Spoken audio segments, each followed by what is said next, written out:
అన్న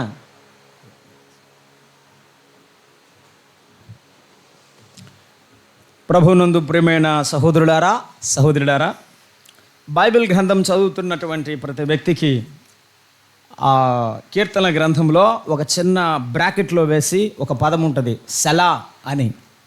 ఆగి ఆలోచించు అని అర్థం. నాకు ఒక ఆలోచన కూర్చున్నప్పుడు ఇప్పుడే ప్రభు ఇచ్చారు, అడుగుదామనుకున్నాను, మీరే చెప్పాలి. ఏమి మనం ధ్యానం చేస్తున్నాం నిన్నటి నుంచి? మరి అంశం చెప్తే చాలు, అధ్యాయం అది గుర్తున్న లేకపోయినా. కోరహు కుమారుల జీవితం, లేకపోతే కోరహు కుమారుల కుటుంబాలు, మన కుటుంబాలు. ప్రభువు సన్నిధిలో కోరహు కుమారుల కుటుంబాలు ఎలా ఉన్నాయి, మన కుటుంబాలు ఎలా ఉన్నాయో మనము జ్ఞాపకం చేసుకోవాలి, ఆలోచన చేస్తూ ఉన్నాం. రాత్రివేళ కోరహు చేసిన తిరస్కారాన్ని కోరహు తన హృదయంలోకి ఎలాగూ తెచ్చుకోగలిగాడో, తృప్తి లేని జీవితం ద్వారా, అసూయ ద్వారా, ద్వేషం ద్వారా, తిరుగుబాటు ద్వారా దేవుని యొక్క కోపాన్ని పొందినవాడుగా సువార్త భాగంలో మనం వినడానికి ప్రభు కృప చూపించారు. సంతోషం. మీరేమైనా ఆశాపంటారేమన్నా, నా భయం వేసింది, గుర్తుంది. దేవుని వాక్యం చదువుకుందాం. దినవృత్తాంతముల మొదటి గ్రంథం 19వ అధ్యాయం 9వ అధ్యాయము 17వ వచనం నుండి 21 వరకు చదువుకుందాం. 9వ అధ్యాయము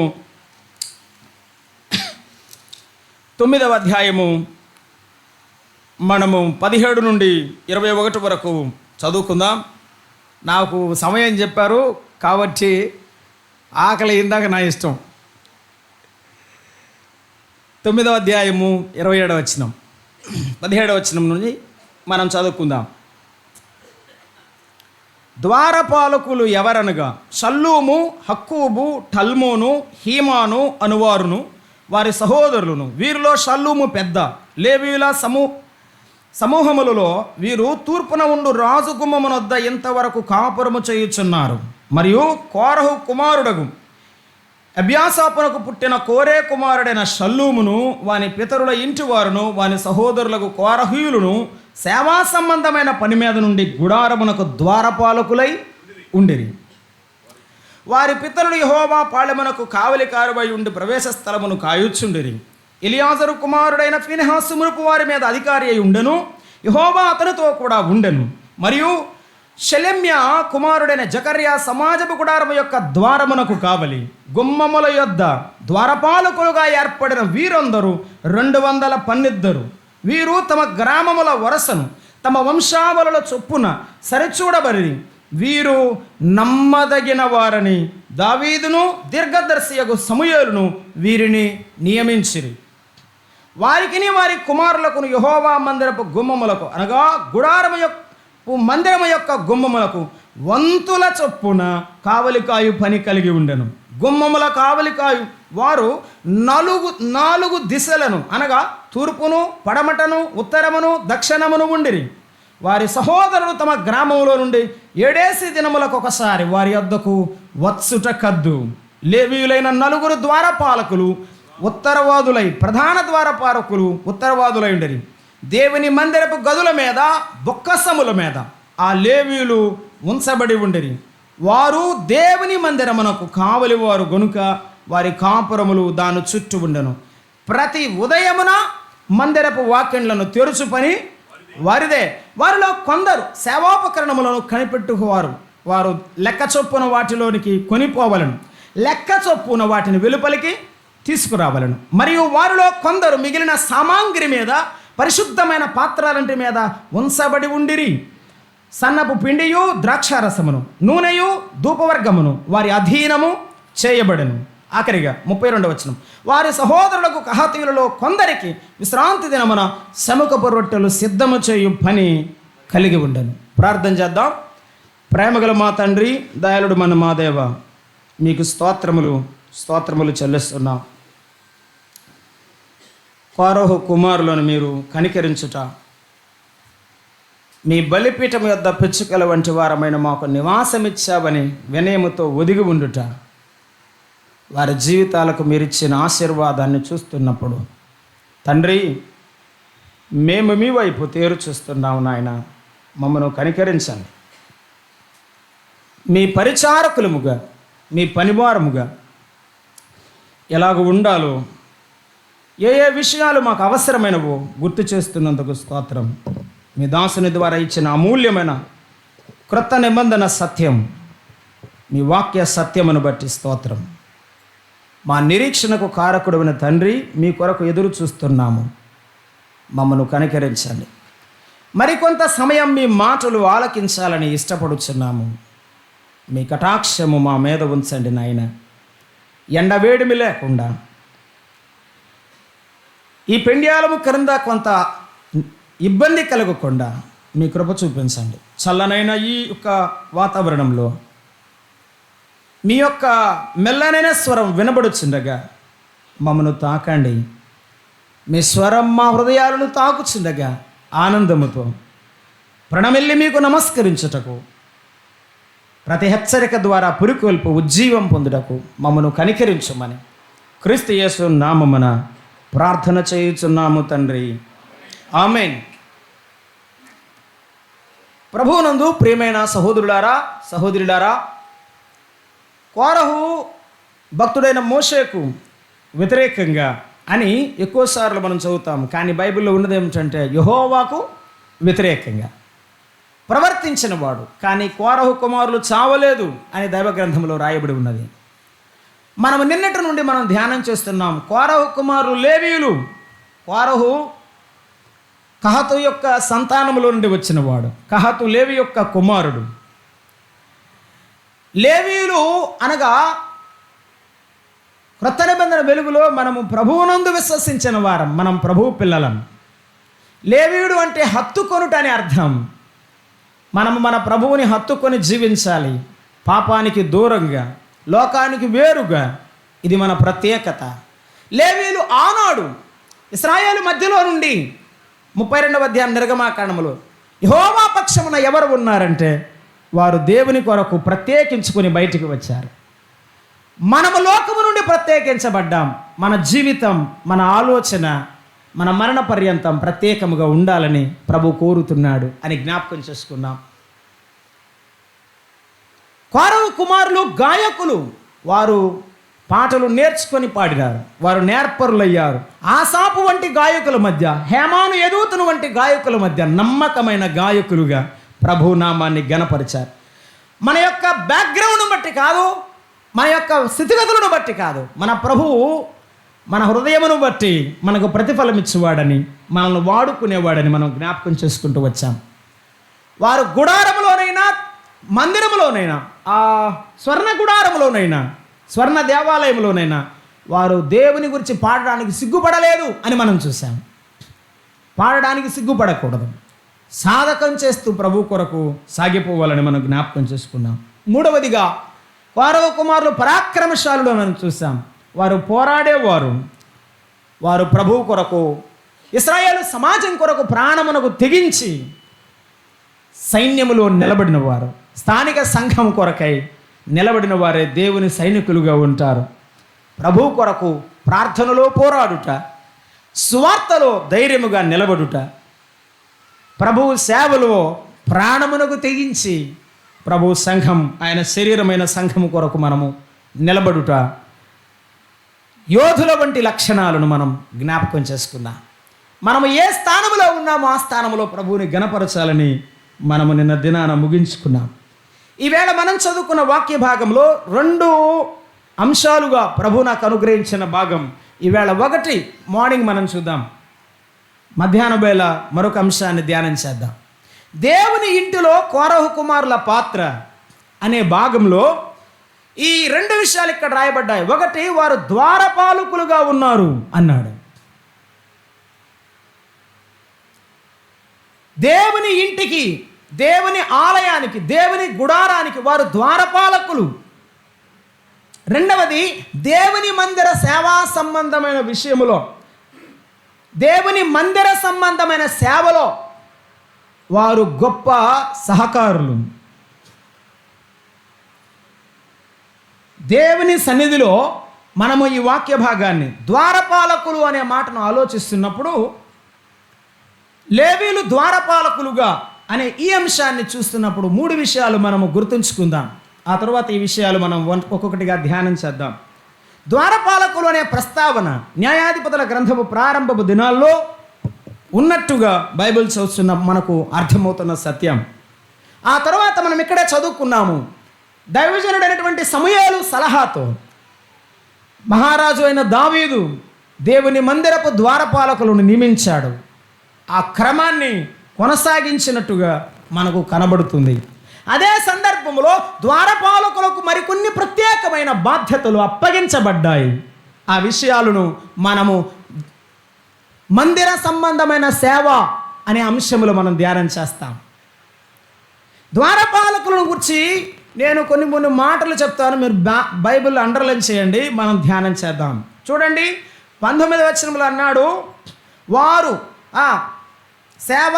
కోరహీయులు సేవా సంబంధమైన పని మీద నుండి గుడారమునకు ద్వారపాలకులయుండిరి అన్నాడు. ద్వారపాలకులు వారు ప్రైమ్ మినిస్టర్ ద్వారపాలకులు కాదు, సీఎం ద్వారపాలకులు కాదు, వారు మహాదేవుని మందిరము యొక్క ద్వారపాలకులు, కావలి కాయువారు అన్నాడు కింద. వారు ఎటువంటి వారు అని చెప్తున్నాడు 22వ వచనంలో, నమ్మదగిన వారని. ఎక్కడట? వారి గ్రామములో, వారి వంశములో వారు నమ్మదగిన వారని దావీదు దీర్ఘదర్శియగు సమూయేలును పిలిచి వారిని నియమించిరి అన్నాడు. ద్వారపాలకుల లక్షణాలు నమ్మదగిన వారు. ఈ కోరహీయులు ద్వారపాలకులుగా ఉండి నమ్మకంగా ఉన్నారని చెప్పాడు. 23వ వచనంలో అన్నాడు, వారికి వారి కుమారులకును యెహోవా మందిరపు గుమ్మములకు అనగా గుడార మందిరము యొక్క గుమ్మములకు వంతుల చొప్పున అన్నాడు. జకర్యా తన వంతు చొప్పున ధూపం వేయడానికి వెళ్ళాడని చెప్పాడు కదా. దేవుని ఆలయములో ఒక నిర్దిష్టమైన క్రమం, there must be a discipline in the house of God. వంతుల చొప్పున అన్నాడు. నేనుంటే నేనే, నేను లేకపోతే ఎవరో కాదు. దేవుని క్రమం అవసరమైనది. సేవకులకు, పెద్దలకు, పరిచారకులకు, సహోదరులకు ఒక క్రమం ఉన్నది. ద్వారపాలకులకు ఇవ్వబడిన వంతు ప్రకారంగా వారు పరిచర్య జరిగించారు.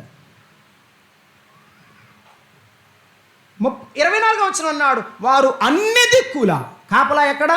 అన్ని దిక్కుల.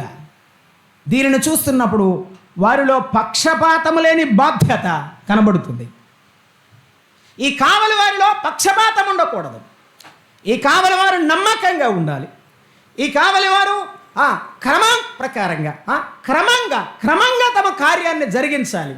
ఈ కావలి వారు ఏ పక్షపాతం లేకుండా అన్ని దిక్కుల, అన్ని ప్రాంతాలు సమదృష్టితో, స్థానిక సంఘములో ఉన్న ప్రతి ఒక్కరిని సమదృష్టితో అన్నట్టుగా ఆ సమాజంలో ఉన్న వారిని చూడాలి.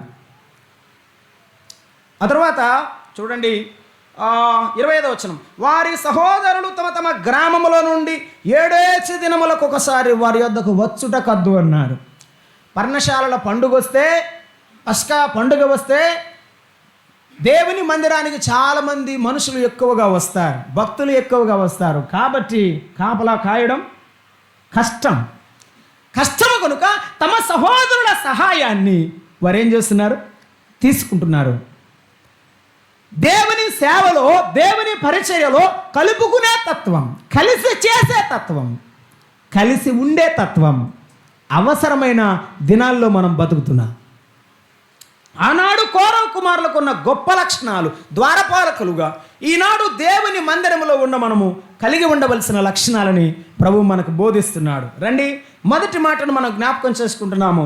వారు ద్వారపాలకులుగా ఉన్నారు అన్నాడు. ఆ ద్వారపాలకులు, ఈ కాపలా కాయువారు నమ్మకస్తులుగా ఉండాలి. లేకపోతే ఏమవుతుంది? ద్వారపాలకుడు నమ్మకంగా లేకపోతే గవిని దొంగల పాలవుతుంది. దొంగలు దోచుకుంటాడు. ప్రభు అన్నాడు కదా, దొంగతనము హత్యలో చేయడానికి వస్తాడు, మనల్నేమి చూడడానికి రాడు. స్థానిక సంఘములో ద్వారపాలకులుగా, అధ్యక్షులుగా, సంఘ పెద్దలుగా, సంఘమును కాయువారుగా ఉన్నవారు ఎలా ఉండాలి? నమ్మకముగా గొర్రెలను జాగ్రత్తగా, మందను జాగ్రత్తగా చూడాలి. కొరింథీ రాసిన మొదటి పత్రిక 4వ అధ్యాయం 2వ వచనంలో పౌలు భక్తుడు అపోస్తలుడైన పౌలు కొరింథీయులకు రాసిన మొదటి పత్రిక 4వ అధ్యాయం 2వ వచనాన్ని మనం చదువుకుంటున్నాం. 4వ అధ్యాయము 2వ వచనం. మరియు గృహ నిర్వాహకులలో ప్రతివాడును నమ్మకమైన వాడై ఉండాలి. It is utmost important. స్థానిక సంఘములో ఆనాడు ద్వారపాలకులు నమ్మకంగా ఉండాలి మందిరం విషయంలో. ఈనాడు సంఘములో దేవుని సంఘ పెద్దలు, బాధ్యత గల కాపరులు నమ్మకమైన వారుగా ఉండాలి. నమ్మకత్వం ఎట్లా వస్తుంది?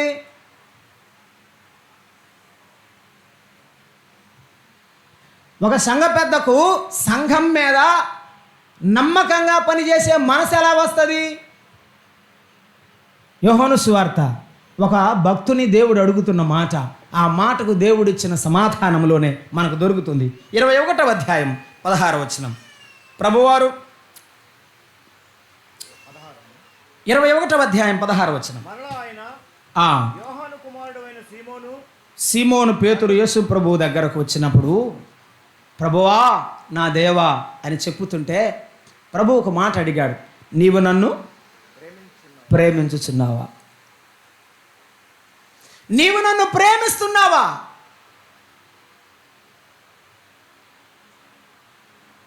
సీమోను పేతురుకి ఆ మాట అడగగానే ఒకటి గుర్తొచ్చి ఉంటుంది. ఏమి? ఆయనను ఎరగనని ముమ్మారు నేను చెప్పాను కనుక నా ప్రభువు మళ్ళీ నన్ను ప్రశ్నిస్తున్నాడు. నేనేం చెప్పాలి? నీవు నన్ను ప్రేమిస్తున్నావా? ప్రభువా నిన్ను ప్రేమిస్తున్నాను, నీవే ఎరుగుదువు. నేను అబద్ధం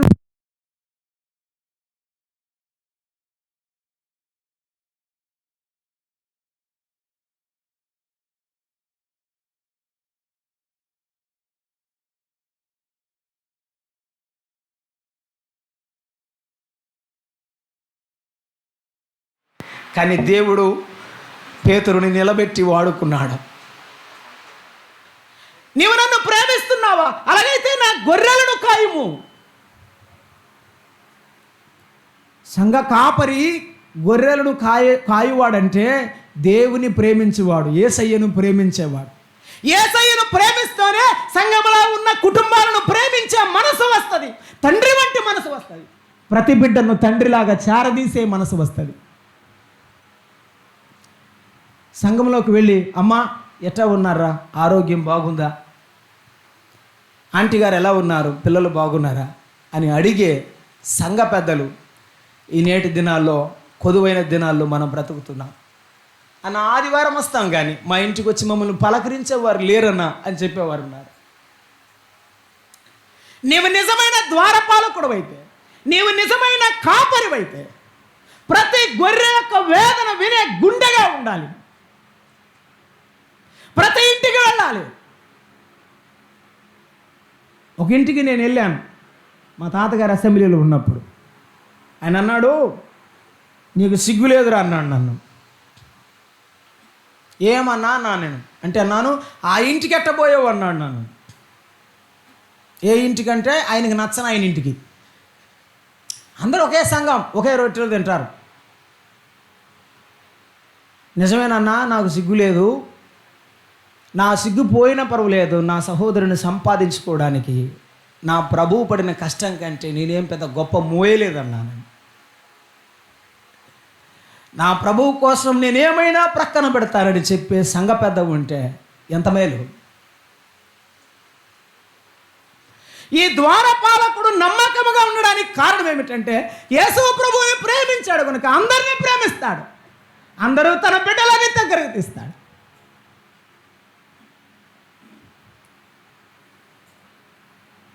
ఓ ఎఫెసీయులారా, సత్యమునకు భిన్నమైన బోధ చేసేవారు సంఘములో ప్రవేశించారు. కాబట్టి అపోస్తల కార్యముల గ్రంథం 20వ అధ్యాయం 28వ వచనంలో ఏమంటాడు ఆయన? నేను వెళ్ళిపోయిన తర్వాత క్రూరమైన తోడేళ్ళు మీలో ప్రవేశించనని నేను ఎరుగుదును. కాబట్టి మిమ్మట్టుకు మీరు మీ మందని గూర్చి మిమ్మను గూర్చి జాగ్రత్త కలిగి ఉన్నారు. నువ్వు జాగ్రత్త, నీ జీవితం జాగ్రత్త, నేను నీకు ఇచ్చిన నా గొర్రెలు జాగ్రత్త. ఎంత ప్రేమిస్తున్నావో. కొంతమంది సంఘ పెద్దలు సంఘం యొక్క సమస్యలు విని విసుగు చెంది తలనొప్పులతో, బీపీలతో, షుగర్లతో తొందరగా అనారోగ్యం తెచ్చుకున్న సంఘ పెద్దలు కూడా నేను ఎరుగుతాను. పిల్లలను చేర్చుకున్న తర్వాత అనారోగ్య పాలైన సంఘ పెద్దలు ఎరుగుదు. ఒక నమ్మకస్తుడు దేవుని ఎదుట ఆయన పిల్లలను ప్రేమించేవాడవుతాడు, ఆయన పిల్లలను ఆదరించేవాడవుతాడు. నమ్మకమైన గృహ నిర్వాహకుడు. మరొక మాట, 12వ అధ్యాయము లూకాసు వార్త 12వ అధ్యాయం. నమ్మకమైన గృహ నిర్వాహకుడు ప్రేమించేవాడవుతాడు, ఎందుకంటే వారిని కాస్తున్నాడు కనుక. లూకాసు వార్త 12వ అధ్యాయం 42-43 వచనాలు చదువుతారా? ప్రభువు ఇట్లనెను, తగిన కాలమున ప్రతి వానికి ఆహారమును పెట్టుటకు యజమానుడు తన ఇంటి వారి మీద నియమించునట్టి నమ్మకమైన బుద్ధిగల గృహ నిర్వాహకుడు ఎవడు? నమ్మకమైన బుద్ధిగల గృహ నిర్వాహకుడు తన ఇంటి వారికి ఆహారం పెట్టేవాడు. గంటలు గంటలు దేవుని వాక్యాన్ని రాత్రి పగలు చదివి మోకాళ్ళ మీద ప్రార్థన చేసి ఇక్కడికి వచ్చి ఒక అరగంట వాక్యం చెప్తాడు. నేర్చుకోవాలని.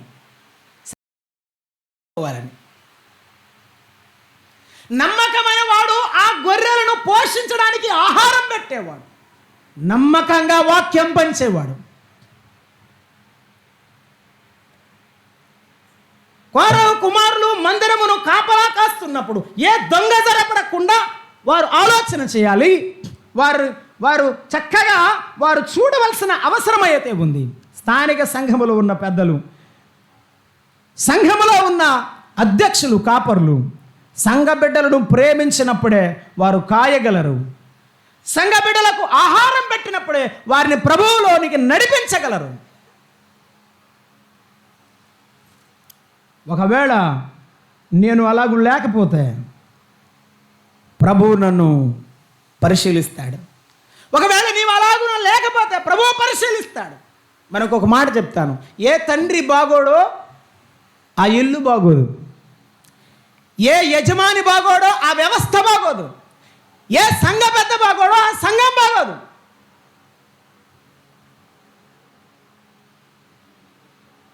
నా పిల్లలు బాగోలేకపోతే ఎవరంటారు? నన్ను అంటారా? నా ఇంటి పక్క ఆయన అంటారా? నన్నే అంటారు. ఏరా తెగ జనానికి చెబుతున్నావు, నీ పిల్లలకి చెప్పుకోలేవా అంటారు. నా సంఘ బిడ్డలను ఎవరన్నా అంటుంటే నాకు గుండెలో మంట కలుగుదా?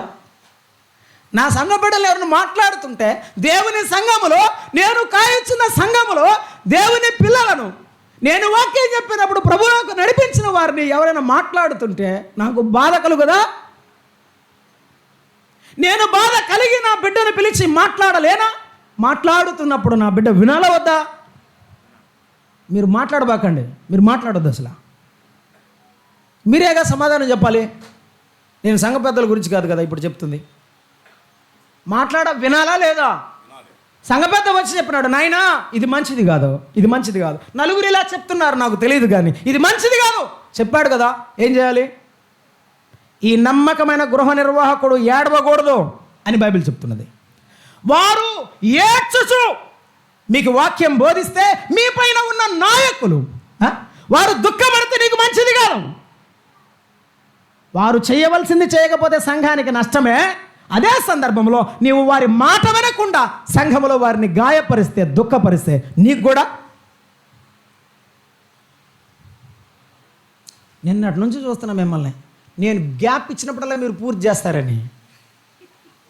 మీరు చాలా తీక్షణంగా నా వైపు గురించి చూస్తున్నారో తెలియట్లేదు, జాగ్రత్తగా వింటున్నారో నాకు అర్థం కావట్లేదు. ఏమ్మా కోపం వచ్చింది నా మీద?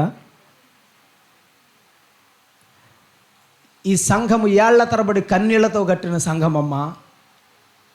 ఏ సంఘమైనా కన్నీళ్లు లేకుండా బయటికి రాదు, కష్టం లేకుండా రాదు. తిన్నారో తినలేదో సంఘాలు కట్టి ప్రభువు కొరకు నిలబడ్డానికి ఆయా స్థలాల్లో ప్రభు ఏర్పరచబడిన సాధనాలమ్మా.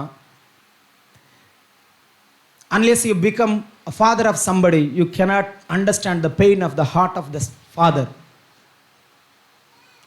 నువ్వు తండ్రివి కాకుండా తండ్రి మనసు నీకు తెలియదు. నీవు తల్లివైతే తల్లి మనసు నీకు తెలుస్తుంది. పెళ్లి కాలేదుగా, ఏం తెలుసు?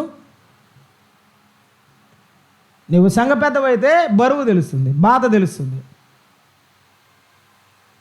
ఈ మాట అంటున్నాను అనుకోవద్దు. మీ పెద్దలను ప్రేమించండి, వారిని గౌరవించండి. వారు మిమ్మల్ని ప్రేమిస్తున్నారు, మీకు వాక్యం ప్రకటిస్తున్నారు. తమ సమయాన్ని, సొమ్మును ప్రక్కన పెట్టి మీకు ప్రాముఖ్యత ఇచ్చి సంఘములో కూర్చున్నారు. ఏం పని లేదా వాళ్ళకి?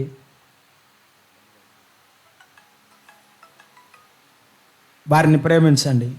గృహ నిర్వాహకులు నమ్మకంగా ఉన్నారు, ప్రేమించువారు, వారు వాక్యం ప్రకటించువారు. ఒకవేళ వారు సరిలేకపోతే బైబిల్ చెప్తున్నది, లోకాసువార్త 12వ అధ్యాయం, అక్కడే చదవండి, 47-48 వచనాలు.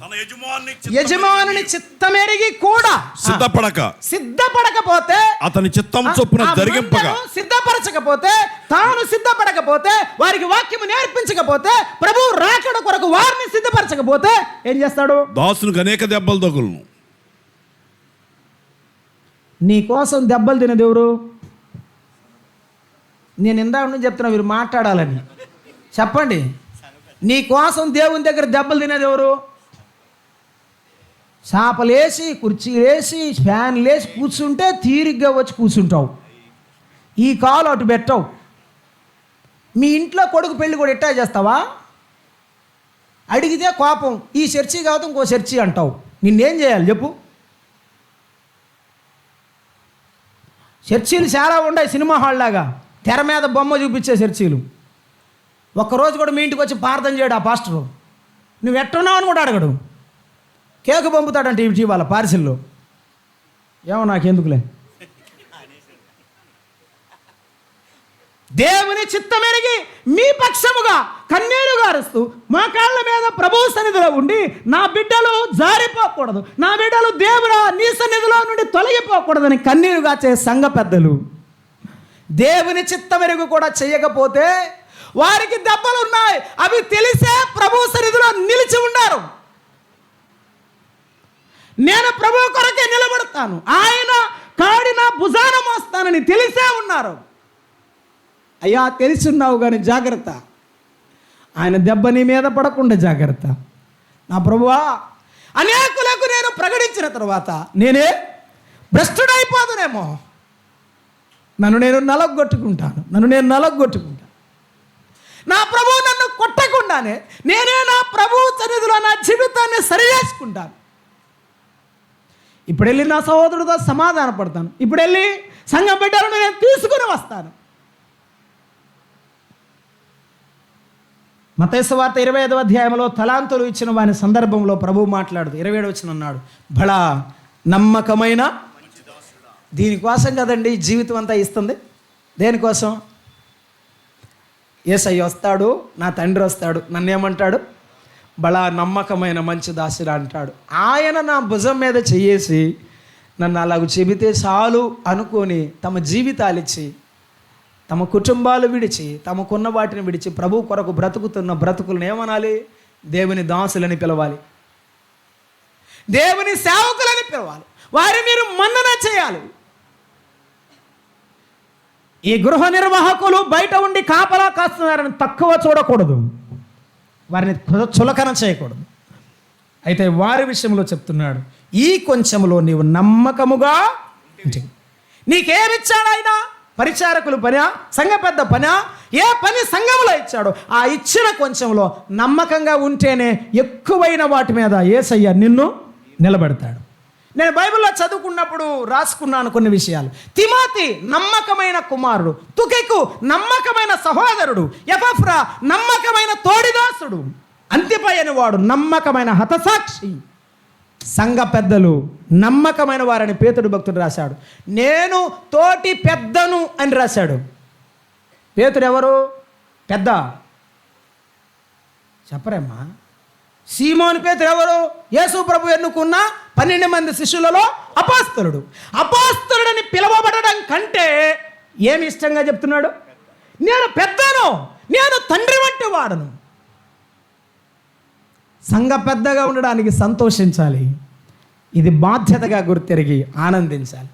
గృహ నిర్వాహకులారా, ప్రభువు మనకిచ్చిన బాధ్యతలో మన పిల్లలను మనం ఎలాగో ప్రేమిస్తున్నామో మన సంఘ బిడ్డలను మనం అలాగూ ప్రేమించాలి.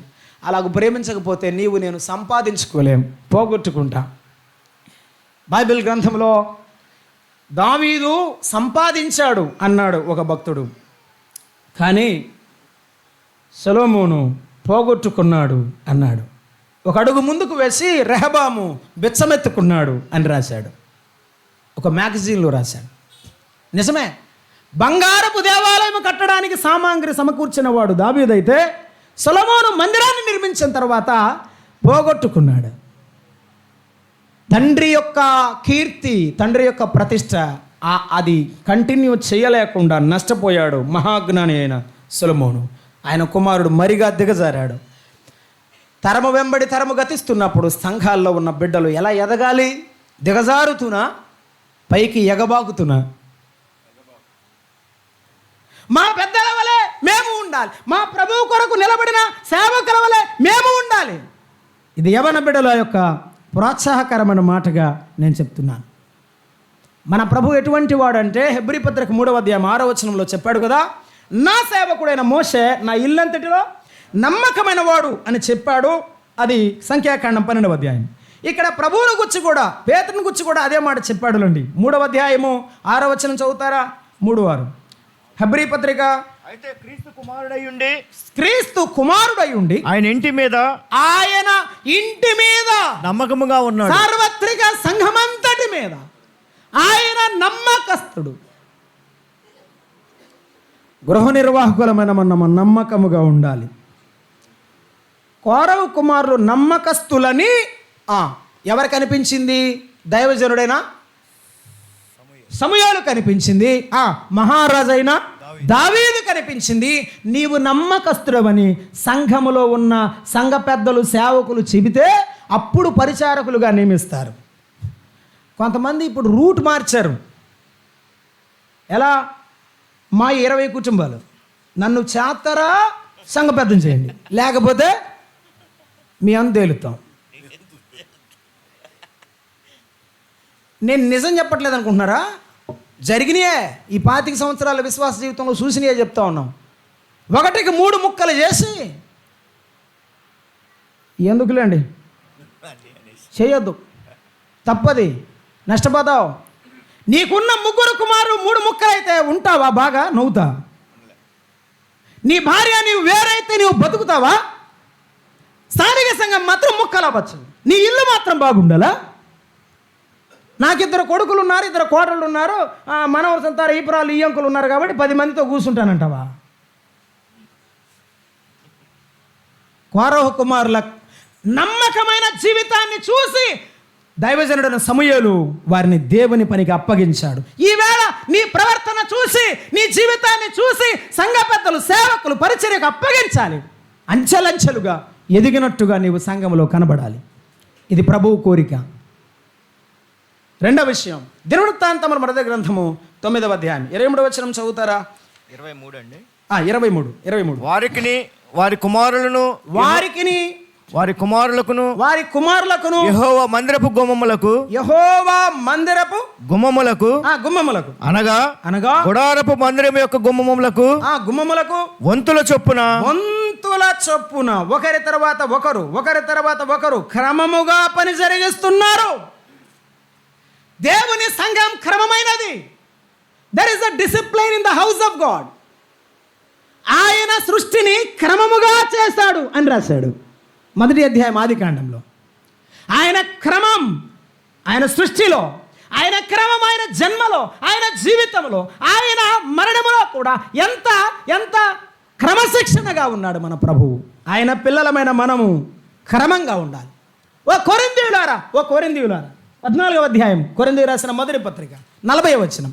మీలో వరాలు ఉన్నాయి. ఏమున్నాయి? వరాలు ఉన్నాయి. పాటలు పాడతారు, భాషలు చెప్తారు, చాలా గొప్ప ప్రసంగాలు చేస్తారు. ఈ వరాలన్నీ ఉన్నాయి, కానీ మీలో ఏమీ ఉండదు.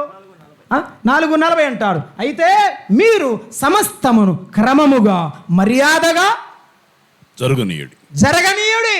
ఏమి లేదు, క్రమం లేదు. సంఘములో క్రమము లేదు. పాటలు ఉన్నాయి, ఆరాధన ఉంది, ప్రార్థన ఉంది, పరిచారకులు ఉన్నారు, వరాలు కలిగిన గొప్ప గొప్ప వారు ఉన్నారు. కాకపోతే వారి మధ్య క్రమములో పెంచింది. వరాలను ఉపయోగించడానికి కూడా ఒక క్రమం ఉంది. ఏమండి, అది ఎందుకో సరే మీరు చెప్తాను. బ్రదర్ ఏంది ఇలా చెప్తా ఉన్నాడు అనుకోకండి. 1 కొరింథీ పత్రిక 11:20 చదివయ్యా. ఏమన్నాడు? కొరింథీ సంఘములో క్రమము లేనితనం. ఏమిటది? ఎందుకు వారి దగ్గర క్రమం లేదు? ఎందుకు దేవుని క్రమాన్ని వారు పాటించడం లేదు? పౌలు భక్తుడు చెప్తున్నాడు, మీరందరూ కూడి వచ్చుండగా మీరు ప్రభువు రాత్రి భోజనం చేయడం సాధ్యం కాదు. భోజనం చేయడం సాధ్యం కాదు. ఎందుకు కాదు? అందరూ వచ్చేటప్పుడు సాధ్యమవుతుంది కదయా. ఎందుకంటే చెప్తాడు పౌలు గారు, కింద చదువు. ఏలయనగా మీరు ఆ భోజనం చేయనప్పుడు ఒకనికంటే ఒకడు ముందుగా తన మట్టుకు తాను భోజనం చేయుచున్నాడు. అన్న నాకు ఇక్కడ క్లారిటీ చెప్దాం. ఆరాధన కూడికి అని చెప్పారంట, ఒకడు ముందు వచ్చాడంట. ఏమిటి వచ్చాడంట? నాకు డ్యూటీ ఉందిలే అని చెప్పి రొట్టె తీసుకొని తిని రసం తాగి మళ్ళీ పాత్ర ఆడబెట్టి వెళ్ళాడంట. ఇంకొకటి తర్వాత అదేగా చెప్తాడు. అదేనన్నా చదువు, అంతేగా ఆ చదువు. ఏలయనగా మీరు ఆ భోజనం చేయనప్పుడు ఒకనికంటే ఒకడు ముందుగా వచ్చి తన మట్టుకు తాను భోజనం చేయుచున్నాడు. తన మట్టుకు తానే భోజనం చేసి ఇందువలన ఒకడు ఆకలి కొనును, ఒకడు ఆకలి కొంటాడు, మరి ఒకడు మత్తుడగును. అర్థమవుతుందా? గట్టిగా అడిగితే ఆయనకి నాకు బడదో, నేను ఆయన ముఖం చూడను, రొట్టె మాసం తీసుకుని పోతానంటావా? నిజంగా నువ్వు ఇంత కోపంగా ఇంత కక్షగా ఉన్నావే, రేపొద్దున పరలోకం పోతావా? నీ ఇంటి ఎదురైన పోయి పరలోకంలో కూర్చుంటే ఆడ కూర్చున్నాడు కాబట్టి నేను బానంటావా? మరి ఏడ పోవాలి? అడగపోకపోతే ఏమో మనం నవ్వుతున్నాం కానీ నిజమా కదా చెప్పండి. బాగా పాలు పోసిద్ది మొక్క, దయ్యం మొక్క మా ఊరిలో. టిఫినీలన్నీ బాగా ఇసిరేసి అంది, రొట్టి ముక్క తింటున్నాను కాబట్టి ల్యాబ్ సరిపోయింది, లేకపోతే మీ సంగతి చెప్పి ఉండండి. పాప ఆడంతవరకు ఉంది సంతోషం. అంటే అంత కోపం. బైబిల్ చదివేటప్పుడు మనము గుణపడాలి, ప్రార్థన చేసేటప్పుడు మన మనస్సు గుణపడాలి. మనము ఎక్కడ మెట్టలు ఉన్నావో అవి సరిచేయబడాలి, ఎక్కడ మనకు ఆ అహం ఉందో అది తగ్గాలి, చదివేటప్పుడు తగ్గాలి. దేవుడు మనతో మాట్లాడడం లేదా? అలాగైతే నువ్వు నమ్మినట్టు. అలా కాకుండానే ఆ బతుకట్టే ఈ ఆరాధన ఇట్టే అని వస్తున్నావంటే నువ్వు మారలా. తిను, కాకపోతే చనిపోయిందా తింటావు, ఇంకంతకంటే ఏం చేస్తావు? చెప్పాడు. కొరింథీ సంఘంలో వరాలు ఉన్నాయి కానీ క్రమం లేదు, ఆరాధన క్రమం లేదు. ఏం లేదు? అసలు ఎవరికి చెప్పలేదు ఆరాధన క్రమం? పౌలు భక్తుడు వీళ్ళకి మాత్రం చెప్పాడు. అసలు మీలో వరాలు ఉన్నాయి, మీరు ఉప్పొంగుచున్నారే. ఒకడు జారత్వం చేస్తున్నాడు, పాపం చేస్తున్నాడు, ఆరాధన చేస్తున్నాడు, పాపం చేస్తున్నాడు, క్రమం లేకుండా ఉన్నాడు. సంఘమా లేకపోతే లోకమా అన్నట్టుగా ఉంది. పౌలు భక్తుని వేదన మనం చూస్తున్నప్పుడు ఈనాటి సంఘాలలో ఇవి అద్దం పడుతున్నాయి. అక్కడక్కడ మనం జ్ఞాపకం చేసుకున్నాం, మన సంఘములో ఇటువంటి వాటిని మనం ఎంటర్టైన్ చేయొద్దు. దేవుని సంఘములో ఇటువంటి వద్దు. ఒకవేళ ఉంటే అక్కడే కూర్చోబెట్టి సమాధానం పరచాలి, అక్కడే సమాధానపరిచి వారిని దేవుని కృపకు అప్పగించాలి. ఇది మనం సంఘాలు చేస్తే మనం పోగొట్టుకుంటూ ఉంటాం, సంఘ బిడ్డలను పోగొట్టుకుంటూ ఉంటాం. కొరింథీ సంఘములో అక్రమముగా ఉన్నది కాబట్టి ఆరాధన సరిగా జరగడం లేదు. మరేం చేయాలయా? తెస్సలోనిక మొదటి పత్రిక 5వ అధ్యాయం 14వ వచనం ఏమంటాడు? సహోదరులారా, మీరు పరుల జోలికి పోతున్నారు, మీరు పని చేసుకోవడం లేదు, 6ంటికి పోయి సంచేసుకొని అన్నం పెట్టమని అడుగుతూ ఉన్నారు. కాబట్టి మీరంటే సులకనైపోయింది. కాబట్టి మీరేం చేయాలి? ప్రతివాడు తన చేతులారా కష్టపడి భోజనం చేయాలి, కష్టపడకుండా భోజనం తినకూడదని చెప్పాడు ఆయన. ఒకవేళ అలా చేస్తే ఇప్పుడు చదువయ్యా 5వ అధ్యాయం 14వ వచనం. తెస్సలోనికేయులకు రాసిన అపోస్తలుడైన పౌలు తెస్సలోనికేయులకు రాసిన మొదటి పత్రిక 5:14. సహోదరులారా, మేము మీకు బోధించినది ఏమనగా అక్రమముగా నడుచుకుని వారికి బుద్ధి చెప్పుడి. ఏం చెప్పాలి? బుద్ధి చెప్పుడి. పర్లేదు బ్రదర్ అంటాడు. ఎందుకు? ఆయన మేనల్లుడు కాబట్టి. ఇప్పుడు అంత పర్ఫెక్ట్గా ఎవరున్నారు బ్రదర్? పట్టించుకోబాకండి, గట్టిగా అడగబాకండి బ్రదర్ అంటాడు ఇంకొక ఆయన. ఎందుకు? ఎక్కడో ఉంది సాఫ్ట్ కార్నర్. అందువల్ల ఆ మెతకదనం వల్ల ఏమవుతుందంటే సరిగా చెప్పలేక. అయితే చెప్పే విధానం 2 రకాలు ఉందండి. మళ్ళీ బుద్ధి చెప్పండి అన్నారు కాబట్టి పిలిచి సముద్రం కడగడ తిట్టేయడం కాదు. సరే, మీ భాషలోనే అర్థం అనుకుందాం. ఒకవేళ నీ కొడుకు తప్పు చేశాడు అనుకో, ఏం చేస్తావు? చిన్నప్పుడు కొట్టావు, ఇప్పుడు నీ అంత ఎత్తుండాడు, ఏం చేస్తావు? ఇప్పుడు కూడా కొడతావా? కొట్టవు. ఏం చేస్తావు? కూర్చోబెట్టి, నాయనా అటు కాదు, ఇటు చేయబాకయ్యా, ఇటు మన ఇంటికి చెడ్డ పేరు వస్తుంది, ఇటు చేయకూడదని బతిమలాడి చెప్తావు. మరి సంఘంలో వాళ్ళు కూడా చెప్పాలి కదా. నీతో సమాధానం అడేవానికి ఎలా చెప్పమన్నాడు? సాత్వికముతో బుద్ధి చెప్పచ్చు. ఎలా చెప్పాలి? సాత్వికముతో బుద్ధి చెప్పాలి. నష్టపోతావు. నీవు అలా చేయడానికి మంచిది కాదని సమాధానంగా, సాత్వికంగా బిడ్డను పిలిచి మా బ్రతిమిలాడి చెప్పినట్టు చెప్పు. ఏం యేసు ప్రభుకు తెలీదా ఇస్కరియోతు యోధ ముద్దు పెట్టి అప్పగిస్తాడని? సంచి ఎవరికి ఇచ్చాడు? ఆయనకి ఇచ్చినాడు. మరి ప్రభు చెప్పాడు, వాడు దొంగ ఉండి దొంగిలుచు వచ్చాడని. దొంగిలిస్తున్నాడని కూడా తెలుసు, అప్పగిస్తాడని కూడా తెలుసు. అవకాశం ఇచ్చాడు. నీవు కూడా సంఘ పెద్దగా నీ బిడ్డలుగా ప్రేమించి ప్రభువును బట్టి వారికి హెచ్చరిస్తురా ప్రభువే ఏదో ఒక తన బుద్ధి చెప్తాడు. నీవు చెప్పడం మాత్రం మానుకోవద్దు.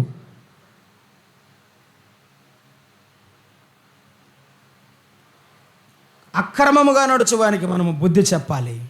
తెస్సలోనికీయులకు రాసిన 2వ పత్రిక 3వ అధ్యాయం 7-8 అన్నాడు, మేము క్రీస్తుని పోలి నడుచుకున్నాం, మీరు మమ్మును పోలి నడుచుకోండి.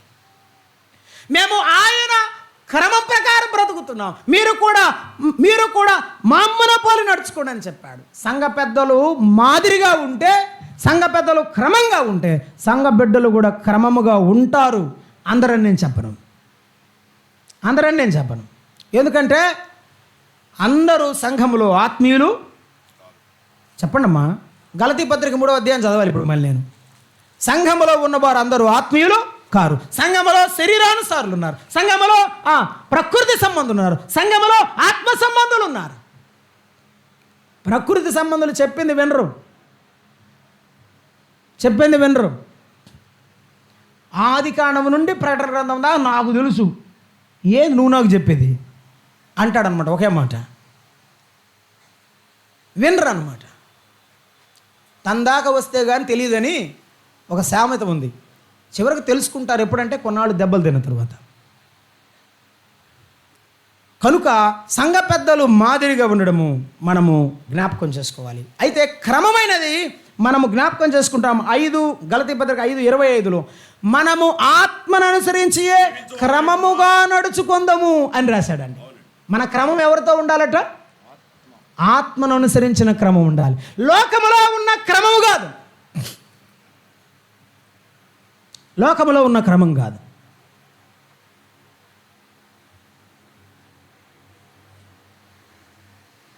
సీటీ పాటు డబ్బులు ఏడ వసూలు చేయాలి? ఇది మన బ్రదర్ సంఘంలో జరిగింది. నేనున్నాడా అప్పుడు చిన్నపిల్లవాడిలేండి, బైబిల్ నేర్చుకుంటున్నా. అప్పుడే ఏడ వసూలు చేయాలి? నువ్వు వడ్డీకి ఇచ్చావు, వడ్డీ డబ్బులు ఏడ వసూలు చేయాలి? అసలు ఇవ్వకూడదని బైబిల్ చెప్పింది. ఇంత ఘోరాలు జరుగుతూ ఉంటే చెబితే కోపం. మళ్ళీ ఆ వడ్డీ డబ్బులు వచ్చిన రోజు సందర్భంగా కుటుంబ ప్రార్థన పెట్టమంటుంది. తెలుసా ఎంత న్యాగ్గా సేవకులను సంఘ పెద్దలు ఇరికిస్తారు వీళ్ళు. నువ్వెట్ట పెట్టావన్నా అంటే అడిగినా సాయంత్రం కత్తి దోస్తాడు. మీకు సంఘ పెద్దల బాధలు ఏం తెలుస్తాయా? ఇలాంటివి చేయకండి. దేవుని ఆత్మానుసారమైన కార్యాలు చేయండి. నీతిమంతునికి వచ్చుబడి కొంచెమైనను శ్రేష్టమే. నువ్వెంత సంపాదించావో ముఖ్యం కాదు, దేవుడు నీకు ఇచ్చినదే నిజమైన ఆస్తి. బలాత్కారంతో అన్యాయంతో నీవు అక్రమముగా సంపాదించింది నీది కాదు. చీమలు పెట్టిన పొట్టలు పాములకు నివాసమైనట్టు ఏదో ఒకరోజు నీ వంశంలో ఒక తాగుబోతాడు పుడితే వారికి ఇచ్చిపోవాలి, వాడేమో తాగిపోవాలి. ఆత్మను అనుసరించి మనము జీవిద్దాం, క్రమముగా జీవిద్దాం, ఆయన మార్గములో క్రమముగా సాగిపోదాం. మన ప్రభువు చెప్పాడు, నేనే మార్గమును సత్యమును జీవమును. ఆయన మార్గములో క్రమం ఉంది, ఆయన మార్గములో తిన్నగా నడిచే దారి ఉంది. వాక్యపు వెలుగులో చూసి ముందుకు వెళ్దాం. సాగిపోతున్నాం. కౌరవ కుమారులు వంతుల చొప్పున క్రమం జరిగించారు. ఇక్కడ పాటలు పాడేవారైనా, ప్రార్థన చేసేవారైనా, స్తుతులు చెల్లించేవారైనా నేనంటే నేను అని కాకుండా ఇక్కడే ఏంటి ఈ బల్ల దగ్గర నేనంటే నేను అని ఉండొద్దు. ప్రభువు కొరకు ఎదురు చూద్దాం. నేను ఇక్కడే ఒక సంఘంలో అప్పరం క్రిస్టియన్ అసెంబ్లీలో ఆరాధన చేశాను 2 years ఎంఏ చదివేటప్పుడు. అక్కడున్న సంఘ పెద్ద జేమ్స్ గారు చెప్పేవారు, let us wait for the spirit of God to move us అని. ఆరాధనలో దేవుడు ఆత్మలను ముందుకు నడిపించే వరకు ఆగి ఉందాం అని చెప్పేవాడు. ఆమేననగానే టక్కన మైకి తీసుకుంటాడు, కాసేపు కూడా ఆగరే. దేవుని ఆత్మ నడిపించడానికి మనం ఆగి ఉందాం. మన జీవితంలో ఆయన మార్గంలో తిన్నగా వెళదాం. వంతుల చొప్పున క్రమంగా సంఘంలో చేయడం అది మర్యాద. ఇది ఆత్మీయమైన ప్రభువు కుటుంబం, దేవుని కుటుంబం. ఈ కుటుంబ క్రమాన్ని మనం మితిమీరకుండా ఉందాం. మూడవ విషయాన్ని చూస్తున్నాం. దినవృత్తాంతముల మొదటి గ్రంథం మొదటి 9వ అధ్యాయం 24వ వచనం చదువుతారా? 24వ వచనం. గుమ్మముల కావలి కాయువారు 4 దిశలలో అనగా తూర్పునను పడమరను ఉత్తరమును దక్షిణమును అందరూ ఆ 4 దిక్కులు కాపలా ఉన్నారటండి. అంతకు ముందేమో రాజు గుమ్మము దగ్గర ఉన్నారన్నాడు 17వ వచనంలో. ఇక్కడ ఏం చెప్తాడు 24లో? దేవుని గుమ్మము దగ్గర ఉన్నారు. వారు 4 దిక్కుల మందిరపు 4 దిక్కుల వారు కాపలాగా వస్తున్నారు. ఈ దిక్కులో ఉన్నవారు నాకు ఇష్టం లేదు, ఈ బెన్యామీనులు నాకు ఇష్టం లేదు, గెర్షోనీయులు నాకు ఇష్టం లేదు, ఈ కహాతీయులు నాకు సంబంధం లేదు, వీరితో నేను ఉండలేను అని చెప్పడం లేదు. మరేమంటారు? వారిలో పక్షపాతం లేదు. కలిసి ఉండే వారిలో ఏముండదు?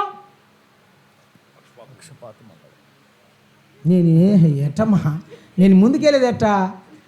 కలిసి ఉండే వాళ్ళు ఏముండదు? పక్షపాతం లేదు. అంటే పెరాలసిస్ లేదని. పక్షవాతం తెలుసు కదమ్మా. ఈ చెయ్య పని చేయదు, ఇది పని చేస్తుంది. ఈ కాలు పని చేయదు, ఇది పని చేస్తుంది. ఇప్పుడు ఏం చేయాలి? ఈ మనిషి ట్రీట్మెంట్ తీసుకోవాలి. ఏం చేయాలి? Paralysis treatment తీసుకోరటమ్మా.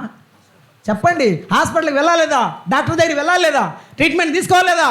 పక్షపాతం ఉన్నవాడు బైబిల్ దగ్గరికి వెళ్ళాలి, ప్రభువు దగ్గరికి వెళ్ళాలి. బైబిల్ చదివి ఆ బైబిల్ వాక్యంలో ఉన్న ఆ సందేశంలో లేఖనాలలో ఉన్న సారాంశం తెలుసుకుని సంఘానికి మేలుకరంగా బతకాలి. పక్షపాతంగా బ్రతకకూడదు. సామెతల గ్రంథం 20వ అధ్యాయంలో 23వ వచనం అన్నాడు, వేరు వేరు తూనికలు వేరు వేరు రాళ్ళు యెహోవాకు హేయం. తోచకూడదు. ఒకవేళ పాల వ్యాపారం వాడు ఏదైనా అతికిస్తే కింద, లేకపోతే ఆ త్రాసులో ఉన్నవాడు కింద అయస్కాంతం పెట్టుకుంటే లాభం కోసం, వాని పొరపాటే. కానీ సంఘంలో పార్షియాలిటీ అంటారు, అటువంటిది మనం చూపించకూడదు.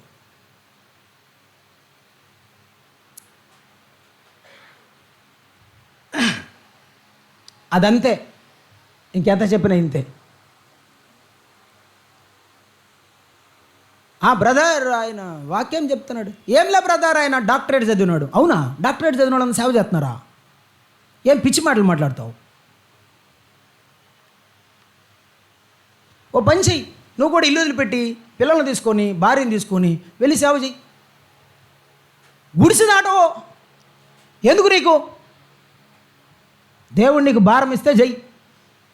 ఉత్తి మాటలు మాట్లాడకు. పోగొట్టుకోవడం అంటే ఏంటో సేవకులను అడగగాకు. వాళ్ళు పోగొట్టుకున్నట్టు నువ్వేం పోగొట్టుకోవాలా? పోగొట్టుకోవడం గురించి వాళ్ళని అడగాల మనం. పోగొట్టుకునే విషయానికి వచ్చి సంఘ పెద్దలను అడగాల, సంఘానికి వచ్చే బిడ్డలు. తొందరపడి మాట్లాడొద్దు. నోరు ఉంది కదా అని ఎదుపడితే అది మాట్లాడద్దు. సంఘములో ఉన్న పరిచారకులకు కానీ సంఘ పెద్దలు కానీ పక్షపాతం లేకుండా ఉండాలి. ఇంకొక విషయం చెప్పాడండి ఎఫెసీ పత్రికలో 6వ అధ్యాయం క్రొత్త నిబంధన వెలుగులో. ఆ మాట చూద్దాం. 6వ అధ్యాయం 9వ వచనం.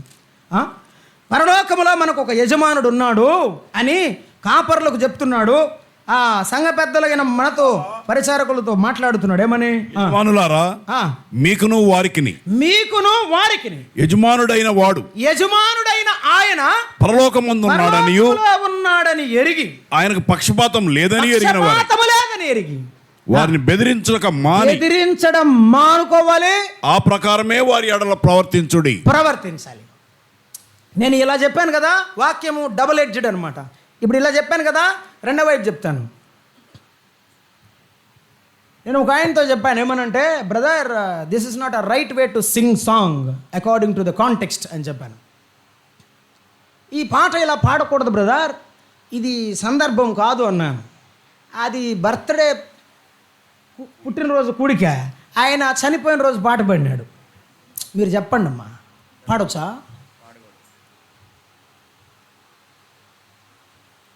పాడచ్చా? పాడకూడదా? పాడకూడదు కదా. ఇప్పుడు నువ్వు పాడితే సువార్త పాటే కదా అని నువ్వు కవర్ చేయొచ్చు, అది నీ ఇష్టం, నేనేం చేసేది. కానీ కాకపోతే ఏంటంటే, పెట్టుకున్న వాళ్ళు ఏమనుకుంటారు, ఇదేంద్రా నాయన నా కొడుకు పుడితే ఈడేం సాగు పాట పాడుతున్నాడని తిట్టుకుంటారు మనసులో. చెప్పరు పైకి అంటారు, నవ్వలేక నవ్వినట్టు, తిట్టలేక తిట్టినట్టు చూస్తారు, అంతే. నిజమే కదా? సందర్భానుసారంగా పాట పాడాలా లేదా? పాడాలి కదా. అలా పాడకుండా నేనేం చేసినా కరెక్టే అని చెప్తే ఏం చేయాలి? పరలోకములో ఉన్న యజమానుడు ఉన్నాడు, నీవు క్రమాన్ని తప్పిస్తే, క్రమంగా చేయకపోతే నీ బిడ్డలు, సంఘ బిడ్డలు నేర్చుకోరు. వారు నేర్చుకోకపోతే ఆ యొక్క పర్యవసానం ప్రభువు నిన్ను అడుగుతాడు. ఈ సంఘములో ఉన్న పెద్దలు ఆలోచన చేయాలి. మనము నేర్పించే ప్రతిదీ కూడా అవసరమైతే ఒకరోజు కూడికి పెట్టకుండా అక్కడే కూర్చోబెట్టి వారికి పాటలు నేర్పించండి, క్రమంగా పాడేటట్టు.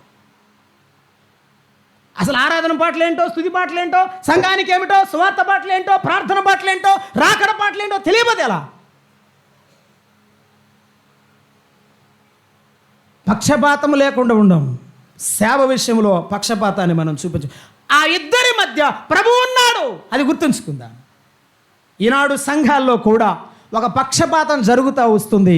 ఇది బైబిల్లో చెప్పాడు, నేను చెప్పడం లేదు. యాకోబు పత్రిక 2వ అధ్యాయం, 2వ అధ్యాయంలో యాకోబు పత్రికలో ఆ పక్షపాతాన్ని చెప్పాడు.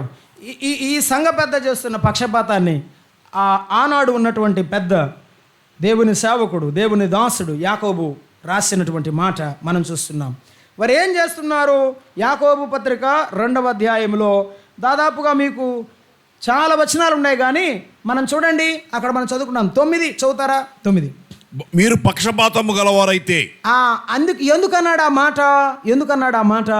మరట మందిరానికి వచ్చారంట. 2-3 వచనాలు మనకు చదివితే అర్థమైంది. ఎలాగనగా, బంగారు ఉంగరం పెట్టుకొని, పాపం ఒక ఆయన బంగారం బాగుందంట, పెట్టుకున్నాడంట. ప్రశస్త వస్త్రములు ధరించుకున్న ఒకడు, బట్టలు కట్టుకున్నాడు, డబ్బులు ఉన్నాయి కూడా కొనుక్కొచ్చాడట.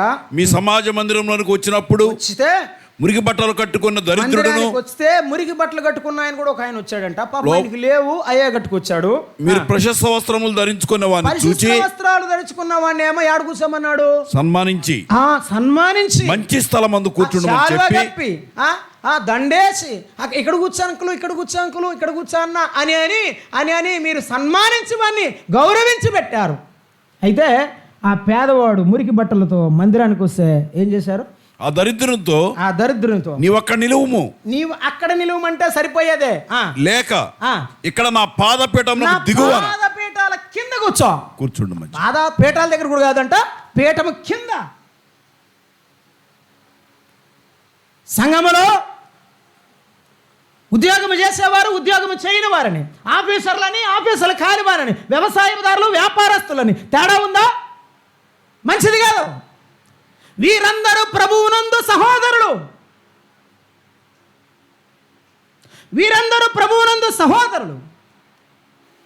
దేవుని సంఘములో మనము జీవిస్తున్నామంటే సహోదరుడుగా కలిసి ఉండాలి.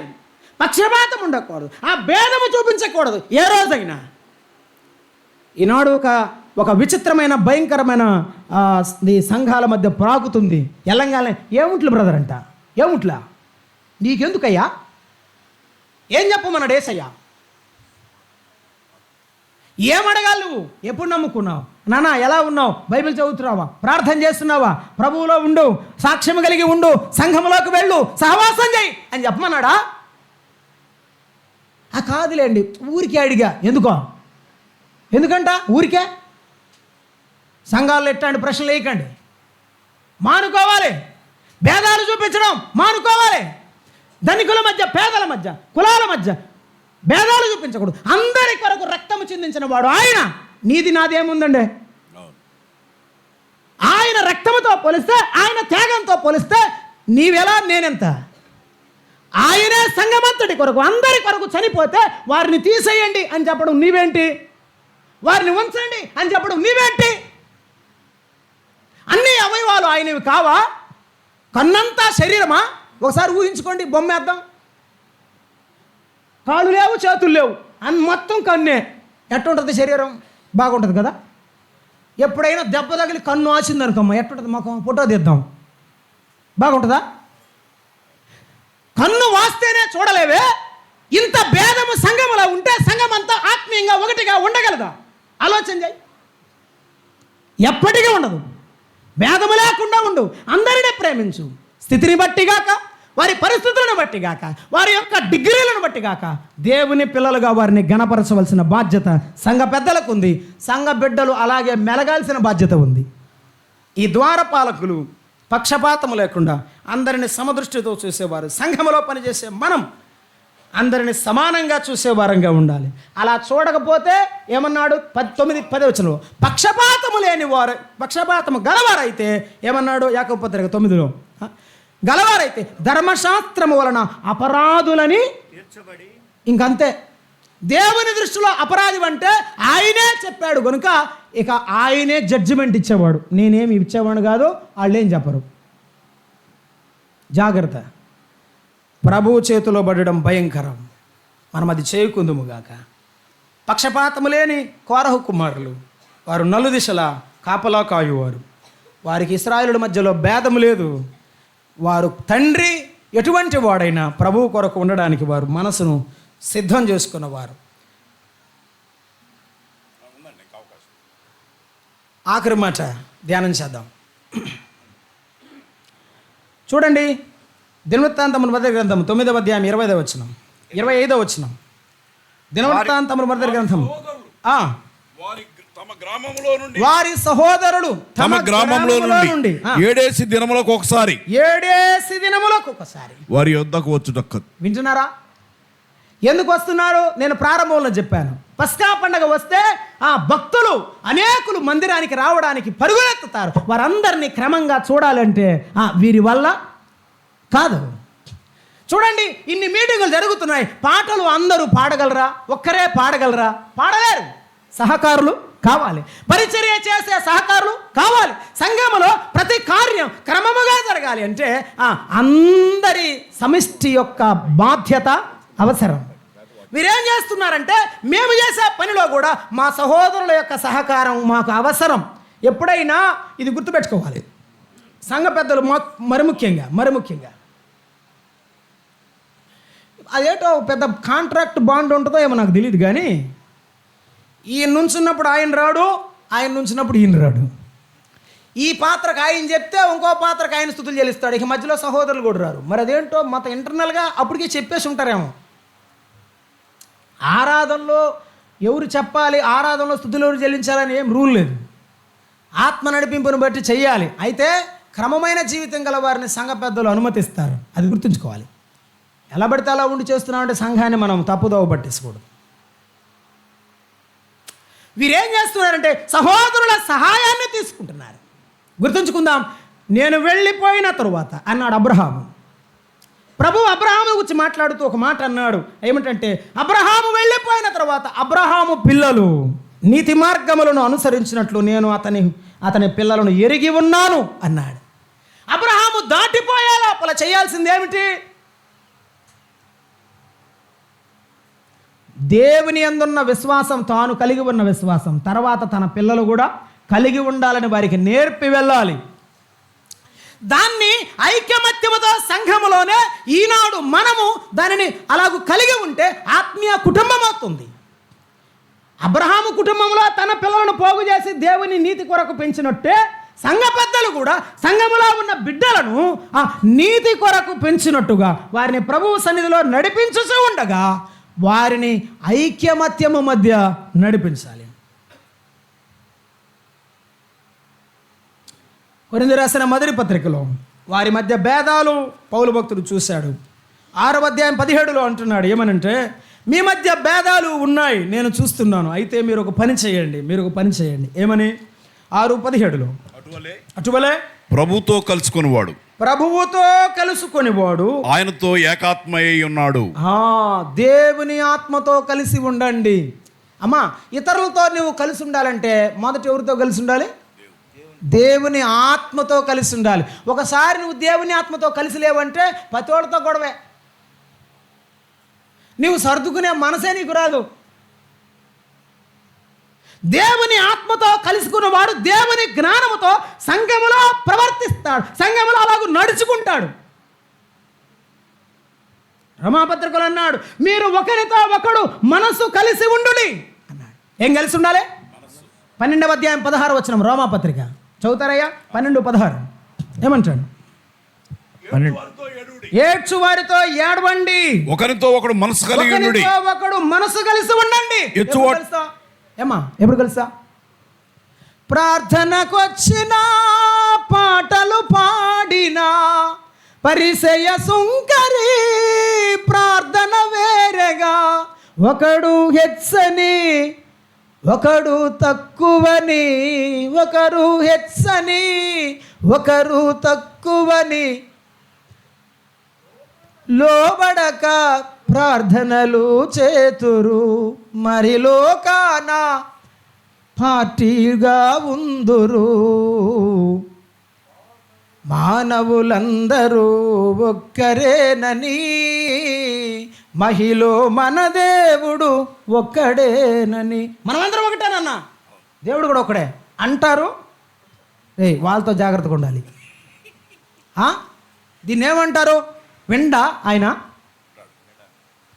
అనో, మనమంతా ఒకటి చెప్పగా ఎప్పుడైనా చాలా చాలా చాలా బాధగా ఉంటుంది ఆ మాట వింటుంటేనే. దేవుని పిల్లలు పరలోకములో అందరూ ఒకటే. మన దేవుడు ఒక్కడే, ఆత్మ ఒక్కడే, సంఘం ఒక్కడే, దేవుడు ఒక్కడే, కుమారుడు ఒక్కడే. ఈనాడు సంఘములో ఉన్న అవయవులు మనం అందరము కూడా ఒక్కటిగా ఉండాలని దేవుని కోరిక. అందుకని ఒకరితో ఒకడు మనసు కలిసి ఉండండి. ఎందుకు కలిసి ఉండాలి? ప్రసంగి గ్రంథం 4వ అధ్యాయంలో 9-10 వచనాలు చెప్పాడు. ఇద్దరు కూడి నడుచుట మంచిది. ఎందుకు? ఒకవేళ మొదటి వాడు కాలు జారి కింద పడితే చెప్పాడు కదా, రెండో వాడు ఏం చేస్తాడంట? పైకి లేపుతాడట. ఇది సహోదరుల యొక్క ఐక్యత. నీవెప్పుడు బలవంతుడు కాదు, నేనెప్పుడు బలవంతుడని కాదు. ఒకరికి ఒకరు సహకారులుగా దేవుని సేవలో ఒకరి తర్వాత ఒకరు దేవుని నామాన్ని మహిమపరుస్తూ దేవుని కొరకైన సాక్షులు అవ్వాలి.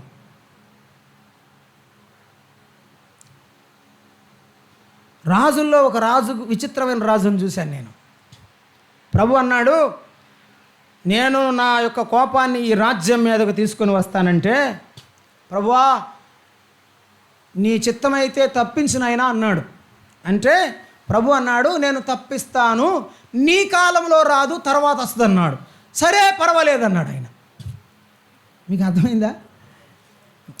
నేనున్నప్పుడు రాపని పర్వాలేదు, తర్వాత వస్తే చాలు అన్నాడు. కానీ దావీదు అర్నాను కళ్ళము దగ్గర ఒక మాట అన్నాడు, గొర్రెల వంటి వారేమి చేసిరి, నేను నా ఇంటి వారే పొరపాటు తప్పిదము చేశాము కదా, వస్తే నా మీదకు రాని కానీ వాళ్ళ మీదకు రానియొద్దన్నాడు దేవుడు. అందుకన్నాడు, దావీదు నా హృదయానుసారుడు. నీవు ప్రేమిస్తే ఏ కష్టమైనా ఏ బాధ అయినా ఆ గుండెలో నీవు దిగమింగాలి తప్ప ఇతరుల మీద వేయడానికి కాదు. మనసు కలిసేవాడు కష్టాన్ని అనుభవిస్తాడు, మనసు కలిసేవాడు కలిసి ఉండడానికి ఇష్టపడతాడు. కష్టమైన ఆ మాట దిగమింది ముందుకు వెళ్తాడు, కానీ అది అడ్డం పెట్టుకొని వేరుగా వెళ్ళడానికి ప్రయత్నం చేయడు. ఒకరి మీద ఒకడు మనసు కలిసి ఉంచండి అని చెప్పాడు. ఫిలిప్పీ పత్రిక 4వ అధ్యాయంలో 2వ వచనంలో అక్కడ ఒక సందర్భం ఉన్నది. పౌలు భక్తుడు కొంతమందిని బతిమాలుతున్నాడు. ఎందుకంటే వీరు నాతో పాటు సహకారులుగా ఉన్నారు, సువార్తలో పరిచర్యలో నాతో పాటు ఎంతో ప్రాణానికి తెగించి నిలబడ్డారు. కానీ ఈనాడు వారి జీవితాలు చూస్తున్నప్పుడు నాకు దుఃఖం వేస్తోంది. 4వ అధ్యాయం 2వ వచనం ఫిలిప్పీ పత్రిక. ప్రభునందు ఏక మనసు గలవారై ఉండుడని, ప్రభువునందు ఏక మనసు గలవారై ఉండుడని యువదయను సుంటుకేసును బతిమాలు కొనుచున్నాను అన్నాడు. ఎందుకు బతిమాలాడుకుంటున్నాడు? అమ్మా మీరు కలిసి ఉండండి అమ్మా, మీరిద్దరు కలిస్తే సువార్త బాగా చెప్తారు. మీ ఇద్దరుంటే ప్రభువు కొరకు అందరికి దగ్గరికి వెళ్ళి దేవుని మాటలు చెప్తారు. మీరు కలిసి లేకపోతే ఎట్లా? నా మాట నన్నమ్మా అని బతిమలాడుతున్నాడు. సేవకులు సంఘాల్లో బిడ్డలను బతిమలాడతారు. ఎందుకు? నువ్వు పెద్ద లార్డు అని. నువ్వేమన్నా అనుకో, నన్ను ఇట్లే చెప్తా. నువ్వు ఎందుకు బతిమలాడుతున్నాడు ఆయన? దేవునికి భక్తులు లేరటండి, మనం ఒక్కడమేనా? ఒకవేళ నువ్వు నా భక్తుడిగా వద్దని ఆయన తీసేసాడు అనుకో, ఇక భక్తులు ఉండరా ఆయనకి? తలకాయ నువ్వు ఒకడే ఉండరా? ఉంటారు కదా. నేను కాదు కదా, నీ ఒక్కడమే కాదు, నేను ఒక్కదాననే కాదు, నేను ఒక్కడనే కాదు. ఎప్పుడూ గర్వపడవద్దు. ఎప్పుడైనా సేవకులు బతిమలాడుతుంటే, సంఘ పెద్దలు బ్రతిమలాడుతుంటే ఇదేదో నా గొప్పతనం, నా గౌరవం అనుకోవద్దు. అసలు బతిమలాడే దగ్గర తెచ్చుకున్నామంటే నువ్వు ఎప్పుడో పడిపోయావు. అమ్మా ప్రాణం ఇచ్చారని నేను అనుకున్నాను, కానీ సంఘమే చీలిపోయేంతగా మీరు భయపడుతున్నారు. మీరు ఎలాగూ ఒకరినొకరు కరుచుకుంటున్నారు. నాకు బాగులేదు. మీరు అలాంటి వారు కాదు, మీరు మంచివారు. మీరు దారి తప్పకూడదు. సంఘంలో పెద్దలు బతిమలాడుతున్నారా? ఈవేళ ప్రభు బతిమలాడుతున్నాడు. సమాధానపడండి. మీరు సమాధానం లేకుండా, మనసు కలవకుండా మీరు అలాగ ఉండకూడదని ప్రభు వారిని గురించి ఆయన మాట్లాడుతున్నాడు. ఈవేళ సంఘంలో నీకు సమాధానం ఉందా? నేను ముగిస్తున్నాను. ఉయ్యూరులో దైవజనులు ఇమ్మానుయేల్ గారు ఒక పెద్ద సభలో వాక్యం ప్రకటిస్తున్నప్పుడు, ఎవరైనా యేసు ప్రభువుని నమ్ముకోవాలి అంటే నుంచోండి, ఈ రాత్రి సమాధానం లేని వాళ్ళు నుంచొని మారు మనసు పొందండి ఆయన గట్టిగా సువార్త ప్రకటిస్తున్నారంట. అలా ప్రకటిస్తున్నప్పుడు ఇద్దరు భార్యాభర్తలు లేచి నుంచున్నారు. భర్త అన్నాడంట ఆమెకు చూసి, పద ముందుకు అన్నాడంట. ఆమందంటే ఒక్క ఇంచు కూడా కదలేదట. ఆవిడ ఇట్లా చూసిందంట, ఊరి కింద నుంచి పైకి. ఏమిటి చూస్తున్నావు, అయ్యగారు పిలుస్తున్నాడు పద అన్నాడంట ఆయన. ఇక వాళ్ళిద్దరు ఏదో గొడవాడుకుంటారని ఈయనకి భయం వేసి బైబిల్ తీసుకుని ఈయనే కిందకి దిగి వాళ్ళ దగ్గరికి వెళ్ళాడట. అమ్మా ఏంటి సంగతి అన్నాడట. అయ్యగారు, ఈ రాత్రి మీ వాక్యం విన్న తర్వాత నా భార్యతో సమాధాన పడాలనే మనసు నాకు వచ్చింది. దేవుడు నాతో మాట్లాడాడు, మేము సమాధాన పడతాం, మీరు మా కోసం ప్రార్థన చేయండి అన్నాడంట. ఏమ్మా ఏమి జరిగింది, ఎంతకాలం నుంచి మీరు సమాధానంగా లేరని అడిగితే 25 సంవత్సరాల నుంచి మాట్లాడుకోవడం లేదంట భార్యాభర్తలు. మీరు విన్నారా? మరి ఏడుంటున్నారమ్మా మీ ఇద్దరంటే? ఒకే ఇంటిలో. ఎట్టున్నారమ్మా అంటే ఆయనకు ఆకలైనప్పుడు ప్లేట్ కొడతాడట, ఆ మన్నం తెచ్చిద్దట. ఆయన బట్ట సొక్కా విప్పగానే ఆమె నీళ్లు పెట్టిద్దట, స్నానం చేస్తాడట. ఎంతకాలం గడుస్తోంది సమాధానం లేని జీవితం? భార్యాభర్తలకు సమాధానం లేదా? అన్నదమ్ములకు సమాధానం లేదా? అక్క చెల్లెళ్ళ మధ్య సమాధానం లేకుండా ఉన్నావా? దేవుని నమ్ముకొని బైబిల్ చదువుతూ ప్రభువు బిడ్డరని చెప్పుకుంటూ కూడా ఇంకా సమాధానం లేకుండానే బ్రతుకుతున్నావా? మన తండ్రి సమాధానకర్త. ఆయన దగ్గరకు వచ్చిన తర్వాత కూడా నీకు సమాధానం రాలేదంటే నీవింకా ఆయనకు లోబడలేదని అర్థం. నీవింకా ఆయనకు పూర్తిగా నీ మనసు అప్పగించలేదని అర్థం. ప్రభు ఏమన్నాడంటే, ఒకవేళ నీవు కోపపడితే నీ కోపము సూర్యుడు అస్తమించే వరకు నిలిచి ఉండకూడదు. మరి నాకెందుకు వారాలు ఉంటుంది లోపల? మారదా అది? ఆ గుండె మారదా? అది కాదకో, ఆ ముఖం చూసినప్పుడల్లా నాకు గుర్తొస్తుంది. ఎట్టొస్తుంది నీకు? నీ ముఖం చూసినప్పుడు ఏసై నువ్వు చేసి నేను గుర్తుపెట్టుకుంటే అట్టెట్ట యేసు ప్రభు క్షమించాను అన్నాడుగా, అట్టే ఉండాలి. మనం ప్రభు బిడ్డలం. క్షమించాను అన్న తర్వాత ఏం చేయాలి? Erase everything in your mind. ప్రతిదీ నీవు తుడిచివేయాలి. దేవుని సన్నిధిలో నీవు ఒప్పుకున్న తర్వాత మరొక పాపం చేయకుండా ఉండాలి. ఎవరినైనా క్షమించిన తర్వాత ఇకంతే. ఇదే నిజమైన సమాధానం. తలవంచండి ప్రార్థన చేద్దాం. ద్వారపాలకులు నమ్మకస్తులుగా తమ జీవితంలో నమ్మకంగా ఉన్నారని వారు గుర్తించబడి నియమించబడ్డారు. మన నమ్మకత్వాన్ని బట్టి దేవుడు మనకు పరిచర్య అప్పగిస్తాడు. క్రమముగా చేయడం వలన వారు నిజమైన క్రమము గలవారని గుర్తించబడ్డారు. నలుగు దిక్కుల వారు కాపలా కాయడం వలన పక్షపాతం లేకుండా అందరినీ ప్రేమించేవారని వారు పేరు పొందారు. సహోదరుల సహాయం తీసుకోవడం వలన వారు కలిసి పనిచేసే తత్వం కలవారని మనం విన్నాము. అంత మాత్రమే కాకుండా వారు మనస్సుతో పాటు అందరితో పాటు కలిసి సమాధానంతో ఉన్నవారని మనం జ్ఞాపకం చేసుకున్నాం. అమ్మా, ఈ మధ్యాహ్న కాల సమయంలో వాక్యం విన్నావు కదా, ఇంకా నీ గుండెలో నీ హృదయంలో సమాధానం లేకుండా ఉన్నావా? అలాగైతే ప్రభు అడుగుతున్నారు, ఈరోజే సమాధానపడు. ఈరోజు నీవు సమాధానపడు. నీ భర్తతో మనసు కలిసి మాట్లాడు. నీకు శిరస్సై ఉన్న నీ భర్త ఒకవేళ తాగుబోతు కావచ్చు, నీవు గౌరవించాలి. ఒకవేళ నీ మాట వినకపోవచ్చు, నీవు గౌరవించాలి. దేవుని వాక్యం సెలవిస్తున్నది సమాధానపడమని. ఈవేళ సమాధానపడటానికి నీ మనసును సిద్ధం చేసుకో. ప్రభు నీతో మాట్లాడుచుండగా ఆయనకు నీ మనసునందు ఆయన వాక్యానికి స్థానం ఇచ్చి ఆయనను గణపరచమని ప్రభు పేరట అడుగుచున్నాను. ప్రేమగల తండ్రి, స్తోత్రారుడా, పూజనీయుడా, మీకు వందనాలు. మేము పెద్దలముగా, పరిచారకులముగా, సేవకులముగా మా బాధ్యతను గుర్తు చేస్తుండగా మిమ్మల్ని గణపరచడానికి మీ కృప మాకు దయచేయండి. మాకు సమాధానము ఎల్లప్పుడూ అనుగ్రహించండి.